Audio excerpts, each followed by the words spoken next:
আপনি কি নতুন বাড়ি বানাচ্ছেন? তাহলে এই ধরনের ভুল কখনোই করবেন না। যদি এরকম বাড়ির পেছন দিকে এইটুকু জায়গা ছাড়েন আর আপনার জলের পাইপ লাইনগুলো যত আছে সব যদি এই সাইড থেকেই নামে, তাহলে কিন্তু সবার আগে আপনি বাড়ি বানানোর সময় প্লাম্বার মিস্ত্রিদের সাথেও কিন্তু যোগাযোগ করে নেবেন। না হলে কিন্তু কাজ করতে এরকম সমস্যা হবে এবং আপনার চার্জটা কিন্তু একটু বেশি পড়ে যাবে। কারণ দেখুন, আপনার একটা হাত কিন্তু ঢোকানো ঠিকঠাক খোলা যাচ্ছে না, মানে ছড়ানো যাচ্ছে না। মেশিনটাও ঠিকঠাক রাখানো যাচ্ছে না, কারণ এখানে ছেনি হাতের তো চালানোই যাবে না। মেশিনটা যে আমি ঠিকঠাক চালাবো, সেই মেশিনটাও চালানোর মতন জায়গা নেই।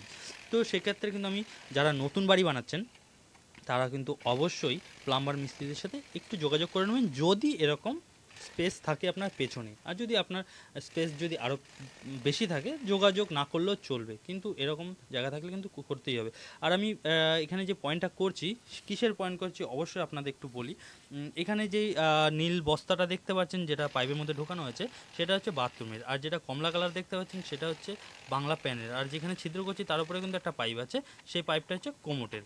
তো আরেকটা পয়েন্ট যেটা করছি, সেটা হচ্ছে আমাদের যে মেন প্যান এবং কোমোটের পয়েন্টটা আছে, সেই মলটা যে ট্যাঙ্কিতে যাবে, সেই ট্যাঙ্কির পয়েন্টটা কিন্তু রাজমিস্ত্রিরা করে রাখেনি, বা বাড়ির মালিকও রাজমিস্ত্রিদের বলেনি, যেহেতু প্লাম্বার মিস্ত্রিকে আগে ডাকেনি।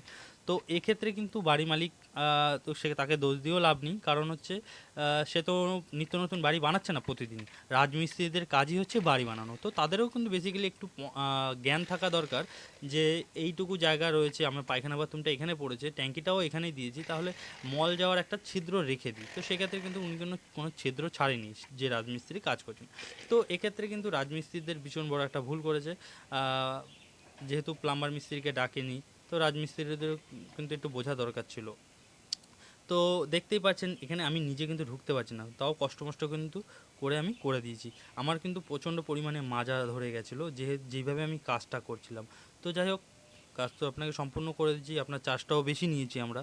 তো এই ক্ষেত্রে কিন্তু দেখুন, একটাই কথা বলার, যেহেতু আপনারা যদি বারবার একটাই কথা বলছি আর কি, আপনাদের পেছনে যদি এরকম জায়গা থাকে, অবশ্যই একটু প্লাম্বার মিস্ত্রিদের সাথে আগে যোগাযোগ করে নেবেন, তাহলে জিনিসটা ভালো হবে, আপনাদের কাজটাও সুন্দর হবে এবং আপনাদের খরচাটাও ঠিকঠাক যেটুকু নেওয়া হয় সবার কাছ থেকে সেটুকুই নেওয়া হবে। না হলে এরকম ক্ষেত্রে কিন্তু চাষটা সবাই, যে কেউ, আমি বলে না, যে কেউ মিস্ত্রি কিন্তু ধরে নেবে।